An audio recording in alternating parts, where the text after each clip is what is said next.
शुणु मु आपण मान को कही रखे जातिभित्तिक जनगणना अच्छी जितेबले जनगणना हुए प्रति 10 वर्ष थे 1 मसीह 11 मसीह 21 मसीह कोरोना आड़ देखिए बर्तमान 4 वर्ष टालीदे जितेबले जनगणना होउची कौ धर्मर केते लोक ताकू गणना करा जाउची केते आदिवासी लोक अच्छी गणना करा जाउची केते दलित संप्रदाय अच्छी गणना करा जाउची आउ खाली ओबीसी केते रहिले आउ जनरल कास्ट रे गोटे कलम रो कथा जदि धर्म भितर जनगणना होउची जदि जाति भितर भी आदिवासी दलित मानकर होउची आ ओबीसी जनरल कास्ट बाहर कर खेती कौन होउची कहउछन तो आमे ओबीसी ओबीसी कहि कि सारा भारत वर्ष प्रचार करछुंदी हरियाणा रे ओबीसी इश्यू कले बर्तमान झारखंड रे कहले ओबीसी 27% दबो एपटे महाराष्ट्र ओबीसी कथा चलैछंदी ताले आउ ई जनगणना कर प्रोब्लेम कोड रोची आपण मान मोर अनुरोध जनाऊँगी जनगणना भितर जाति जनगणना होउछि आदिवासी केते अच्छंती एवं दलित संप्रदाय केते अच्छंती ता जनगणना होउछि केते हिंदू केते मुसलमान केते क्रिश्चियन केते सिख केते बुद्धिस्ट केते जैन ए सब कथा गणना होउछि आउ खाली ओबीसी और जनरल वर्ग गणना हबो कौन तांकर असुविधा होउछि तांकर उद्देश्य कौन थी तांकु जना आउ गोटे कलमटे जोड़ा हब समस्त गोटे धारणा बोधे जाति जनगणना हो नहीं ये भ्रमधारणा दूर कर आंदोलन को तीव्रतर कर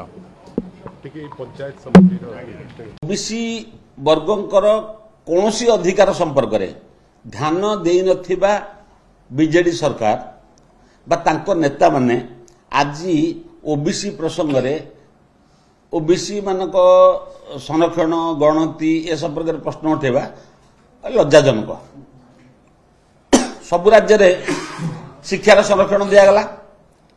ओडिशा रे ओबीसी वर्गर पिला माने शिक्षार संरक्षण पाइले नहीं नाम लेखा पाई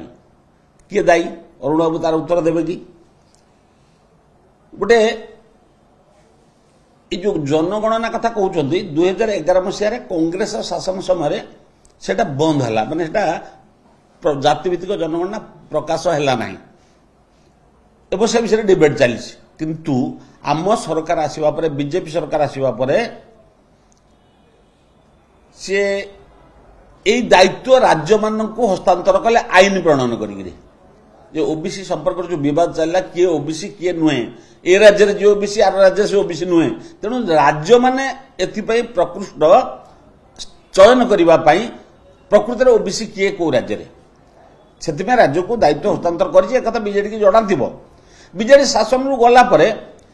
एक कथा बर्तमान उठाऊँ आगुरी के कथा उठाऊ ना गत दिन में राज्य मान को जो दायित्व दिखाई से गोटे जनगणना प्रशासन गोटे है जो ओबीसी मान संख्या स्थिर करने ओडिशा रे प्रबल प्रचार है से रिजल्ट कुआड़े गला आम कहूँ प्रहसन हो प्रहसन में परिणत है से मैंने प्रश्न उठाऊँ जो मैंने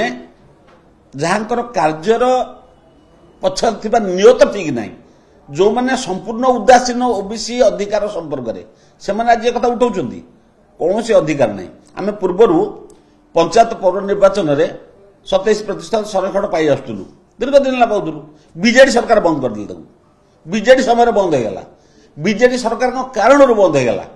या उत्तर तक पाखे अच्छी कि केंद्र सरकार पाठपढ़ार 27% संरक्षण ओबीसी पिला सबु क्षेत्र में सुनिश्चित कर केंद्र मंत्रिमंडल में सबुठ अधिक प्रतिनिधित्व 27 जन को ओबीसी वर्गर नेता मान प्रतिनिधित्व कर केंद्र मंत्रिमंडल राज्य में भी सी यथेष प्रतिनिधित्व ओबीसी वर्गर तेणु बीजेडी विषय ये प्रसंग उठाइबार कौन अधिकार बा युक्तियुक्तता नहीं बाकी आंदोलन करने कथा अरुण बाबू कहते बीजेडी दल पूरा भांगिनी एवं भी बंची एवं भी तार उपस्थिति जाहिर कथा कहवाई बोधे चेष्टा कर बीजेडी दल नेता किए नेतृत्व किए नौ से दल अच्छी ना नहीं कि नहीं ये कथा राज्यवासी मन में प्रश्न उठुची से से आंदोलन करने कथा कहते आगे बीजेडी दलर नेतृत्व स्थिर हो दल रहा कथा स्थिर हो तापर आंदोलन कथा हम आ ओबीसी वर्ग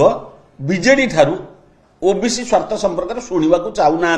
कारण ये ओबीसी मान प्रति विश्वासघातकता कर दीर्घ दिन होता तेणु कथार उत्तर देवार कौन